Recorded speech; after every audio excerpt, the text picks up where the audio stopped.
एक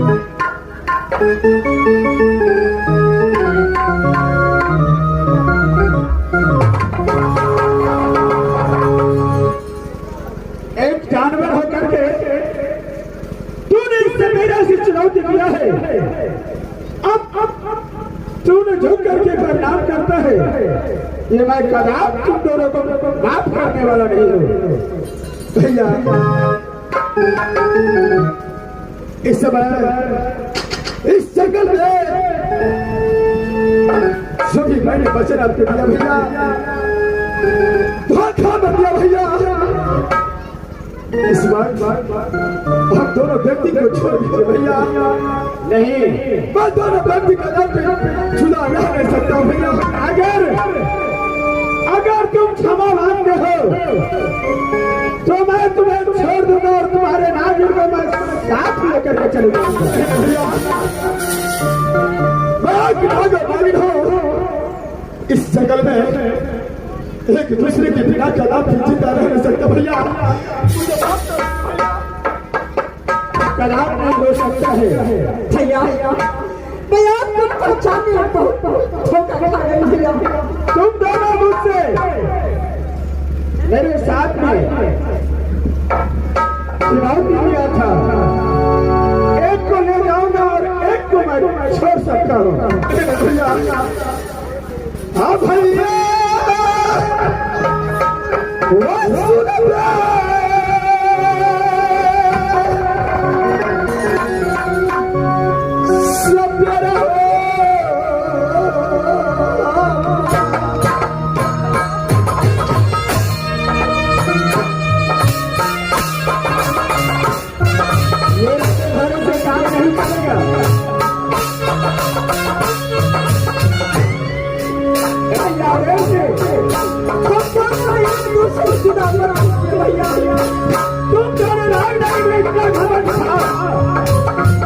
मुझसे कहा नहीं जाता है।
बोलो प्रिय।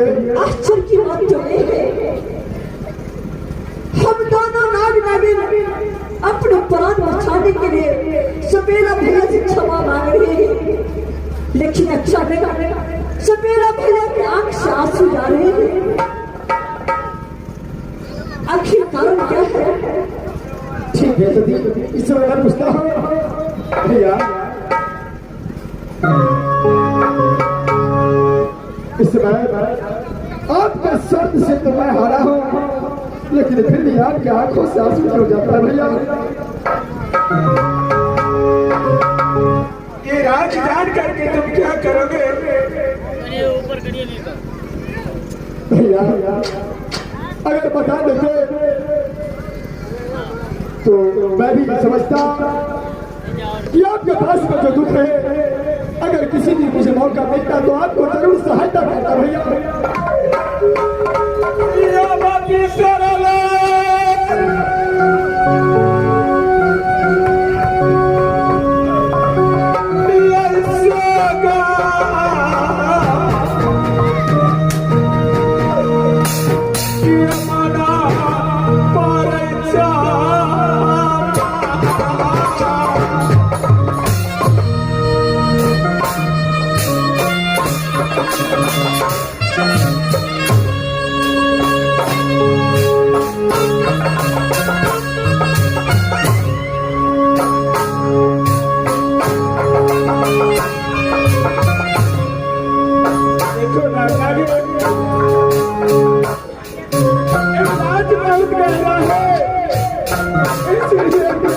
बताना चाहता हूँ,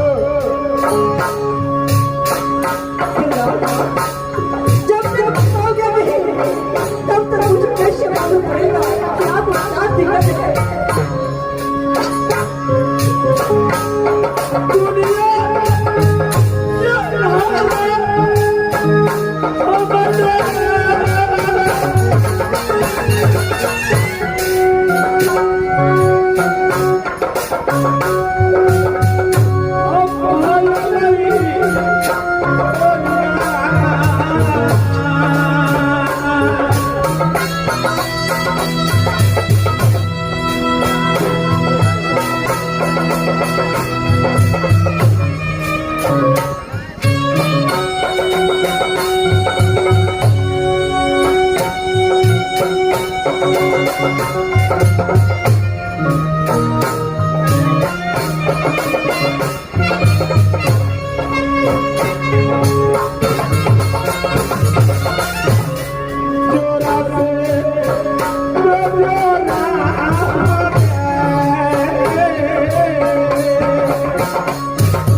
इस दुनिया से मेरा दोस्त चला गया, मैं उसका कारण सपेरा बन के रंग बद भटक रहा हूँ। क्या भैया, आपका भी एक दोस्त था जिसको जाने का कारण आप सपेरा बन के रंग बद भटक रहे हैं भैया? क्या नहीं, तुम दोनों का प्यार देख करके मेरे आंख से आंसू आ गया। भैया, मैं भगवान से यही अर्जी करूंगा कि जो भी आपका सुख है, जो भी आपका दोस्त है, भगवान का ऐसा महिमा डोले कि आपका दोस्त आपके सामने आ जाए। भैया देखो, इस दुनिया से जो चला जाता है वापस घूर के नहीं आता है। मैं अपने दोस्त को कारण अपने परिवार, माता पिता सबको त्याग करके इस जंगल मार कर रहा हूँ। उसी दोस्त को प्यार देख करके आज तुम दोनों को मैं छोड़ रहा हूँ।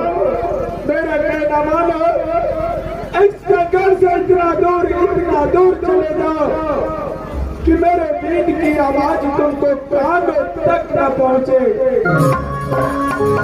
भैया बस जंगल को छोड़ कर इतना दूर चला जाऊंगा कि आपका बीन का आवाज हम दोनों को कानों तक नहीं पहुंचेगा। भैया क्या नहीं, अगर जिस दिन तुम दोनों मेरे वीर का शिकार हो गया उस दिन मैं छोड़ने वाला नहीं हूँ।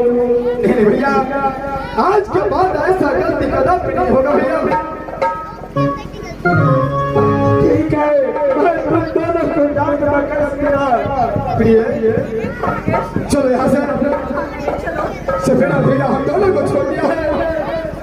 चलो हम दोनों मिलकर के सफेद भैया को बर्बाद करेंगे और उसके बाद तो एक दूसरे जंगल की ओर चलेंगे।